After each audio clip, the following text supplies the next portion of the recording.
Salut à tous, bienvenue dans cette nouvelle vidéo. Nono est avec nous, salut Nono. Salut Sacha. Alors Nono, ça avance pour Lenny Yoro. Lenny Yoro a donné son accord à ses agents pour rejoindre le Paris Saint-Germain cet hiver. Ça s'est accéléré depuis hier et depuis la blessure de Milan Skriniar, de Kimpembe pour la deuxième partie de saison. Et en plus de ça, Marquinhos, Belardo qui ne donnent pas entièrement confiance aux dirigeants parisiens. Lenny Yoro a donné son accord. Maintenant, il faut négocier avec Lille qui demande entre 50 et 60 millions d'euros pour laisser partir son joueur. Alors le PSG fait le forcing afin d'ouvrir très vite les négociations avec Lille pour recruter Lenny Yoro et rencontrer les dirigeants du LOSC au plus vite. Le tarif minimum pour un transfert a été fixé à 50 millions par le LOSC. Paris a sorti le très grand jeu pour séduire le joueur et sa famille, assurant notamment aux joueurs que l'effectif serait construit pour qu'ils puissent s'exprimer.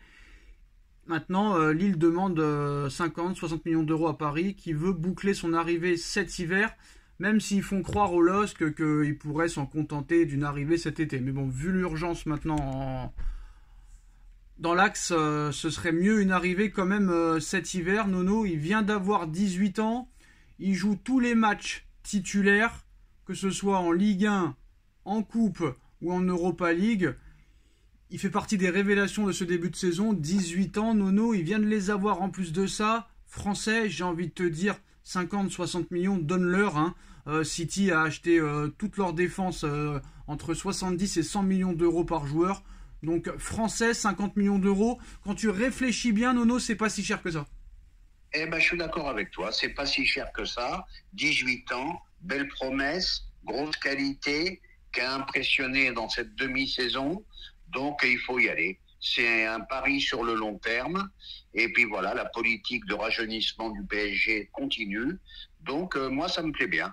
Et Nono, tu passes déjà au sujet d'après. On va en parler, comme tu le sais, depuis de nombreuses années.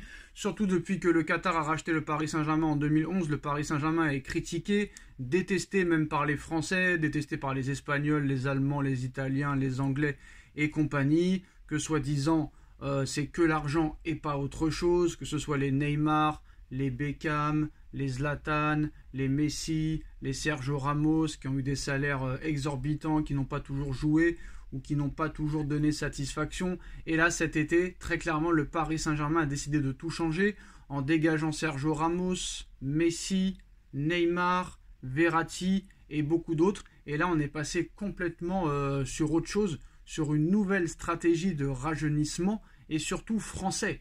Et admettons que Lenny Yoro vienne, on va pas se mentir, Nono, que ce soit cet hiver ou cet été, je pense que ça se fera.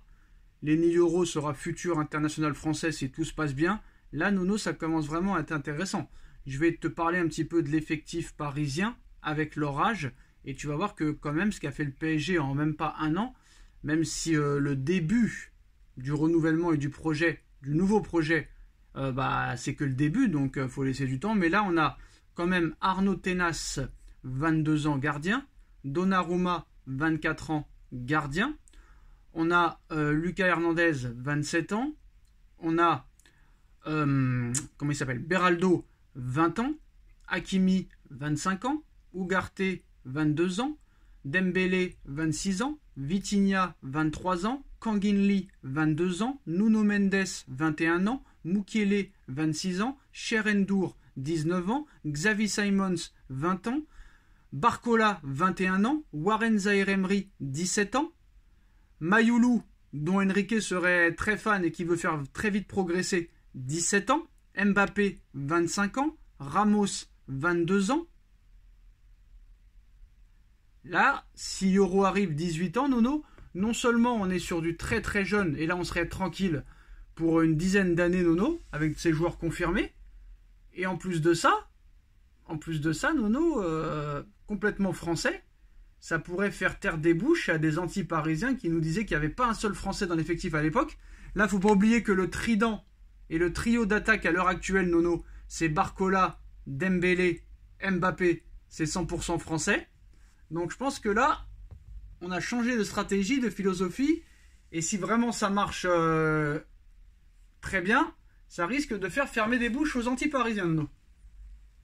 Eh ben, changement de politique total, Deux fois. rajeunissement dans toutes les lignes.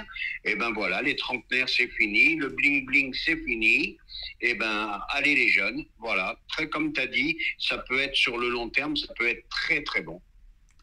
Bon, on va essayer de répondre un petit peu quand même, on va essayer de te faire répondre aux questions. Là, Nono, on serait tranquille quand même pour les 10 prochaines années à plusieurs postes. Hein. Ah ben c'est ce que je t'ai dit. Là, tu es tranquille pour un petit bout de temps, vraiment sur du très très long terme. Hein. Tu vas avoir une moyenne d'âge très très basse. Non, c'est excellent, c'est excellent. Avec un Ils ont enfin ouvert les yeux. Avec un entraîneur qui, pour le moment, on a l'impression qu'il sait ce qu'il fait. Donc ça peut être réellement intéressant. Et en plus de ça, Nono, là, il commence à faire aussi confiance au centre de formation, chose qui n'existait pas avant. Ah ben, je suis d'accord avec toi. Hein, c'est un changement de politique total. Et je pense qu'avec ses arrivées, peut-être que c'est la dernière saison de Marquinhos et peut-être de Skriniar aussi. Voilà, donc oui, ça va être un renouvellement d'effectifs complet. Hein. Et en plus de ça, apparemment, Paris ne compte pas s'arrêter là l'été prochain. Apparemment, ça veut encore recruter français. On a vu que Paris est sur Théo Hernandez, que Paris aussi est sur Sacha Boey de Galatasaray. Donc c'est aussi des Français. Donc là, peut-être que l'effectif sera 100% français. Et en plus de ça, Nono, ça pourrait aussi encore plus convaincre Mbappé de prolonger.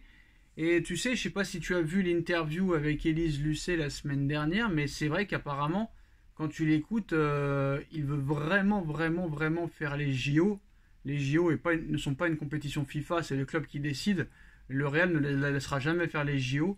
Et en plus de tout ce qui se passe autour du PSG, je pense que très clairement, c'est un signe positif pour la prolongation aussi, tout ça. Hein. Ah ben, j'aimerais que tu aies raison, mais d'après ce que je lis ces derniers temps, il y a plus en plus de, comment dirais-je, de certitude qu'il aille au Real. Hein. Alors c'est quoi les certitudes et c'est quoi les sources? J'espère qu'à la finale, c'est Sacha qui aura raison. Non, mais on veut des noms, on veut des noms. Eh ben, j'entends de partout, Mbappé pas loin du Real. Oui, mais c'est toujours pareil. Qui dit ça? Bon, ben c'est toujours pareil, c'est les médias, je les ai pas en tête, mais... Voilà, déjà, Nono, tu les as pas en tête, donc ça veut dire que t'es pas non plus obnubilé par ça. Et Nono, petit rappel en arrière, l'année dernière c'était pareil, l'équipe a annoncé Mbappé au Real, RMC a annoncé Mbappé au Real, pareil en 2022, il va aller au Real, il prolongera pas, il va aller au Real, il prolongera pas, il va aller au Real, il prolongera pas. Et il a prolongé finalement. Pareil Neymar en 2019, il va partir. Nono, c'est buzz sur buzz. Très clairement. Il n'y a même pas de décision. Il n'y a même pas de décision qui a été prise à l'heure actuelle. Oui, de toute façon, là-dessus, tu as raison. Hein. Ce ne sont que des infos de médias. Moi, je suis d'accord avec toi. Non, surtout, Nono, des infos de guignols. Parce que encore, tu me parlerais de Fabrizio Romano, Marcelo Blecher, ou vraiment des médias très très sérieux. Moi, je veux bien. Mais Loïc Tanzi, Nono, Abdella Boulma, Sportzone... même les Espagnols ne les croient pas, donc c'est pour te dire. Eh ben, on verra la suite. Donc ça veut dire que Mbappé l'a dit à Boulma, à Tanzi, à Foot Mercato, mais il sait pas ce qu'il va faire, mais il leur a dit quand même ce qu'il va faire. Ça me fait rire. Ouais, c'est d'une prétention absolue incroyable. De leur part. Et d'ailleurs, pour sortir des infos comme ça, faut vraiment être dans le cercle. Et tu sais que Nono, tu sais que ces deux-là ont été dégagés par RMC.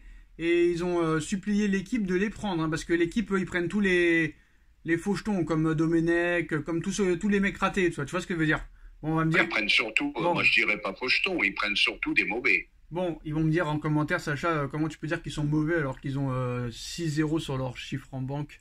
Il n'y a pas de problème, mais je parle au niveau tu leur réponds, regardez leur émission le soir, c'est une catastrophe. Non, mais c'est des mecs qui ont été en échec, quoi qu'il en soit. Donc voilà, c'est des mecs qui ne sont même pas entraîneurs, qui ne sont même pas, qui n'ont rien fait, quoi. Donc c'est pas des sources sûres, et en plus de ça, RMC, s'ils étaient si forts, ils les auraient gardés, ils les auraient pas dégagés. Donc ce ne sont pas des infos fiables, Nono. Donc tu peux continuer à lire du matin au soir Mbappé au Real. À l'arrivée, moi je pense que ça ne se fera pas. Et dernière info, Nono, le latéral gauche titulaire de la Real Sociedad qui se fait les croisés antérieurs, blessé pendant toute la saison là, titulaire indiscutable à la Real Sociedad, ça fait encore de Paris un favori plus grand. Oh, ça agrandit encore les chances, hein. Bon, c'est malheureux pour eux, hein. Il faut jamais tabler sur les blessures pour gagner. Mais là, c'est encore un point positif en plus pour Paris. Donc là, je le dis et je le répète, il est inimaginable que Paris ne se qualifie pas. Alors, Benzema veut partir. Chelsea très intéressé. Nasser aussi serait intéressé pour un prêt de 6 mois, mais pas plus, alors que Chelsea est prêt à lui proposer 1 an et demi. Donc, qu'est-ce que ça t'évoque? Tu avais dit que Benzema, 6 mois, pourquoi pas, hein? Je le maintiens, je le maintiens. 6 mois, 6 mois, ça serait un pari à tenter. Maintenant, point d'interrogation sur son état physique exact. Bon, si c'est le Benzema du Real, hein, je te dis de suite, 6 mois, je tente de suite, hein. Alors Chelsea, Lyon est intéressé, mais Lyon ne peut pas s'aligner sur le salaire et puis jouer le maintien pour Benzema hors de question. Donc voilà, c'est les dernières informations de la journée. Dites-nous en commentaire ce que vous en pensez. On like, on partage, on commente, on s'abonne et on se retrouve très vite pour une nouvelle vidéo. Merci Nono, merci à tous. Tchuss. Merci Sacha.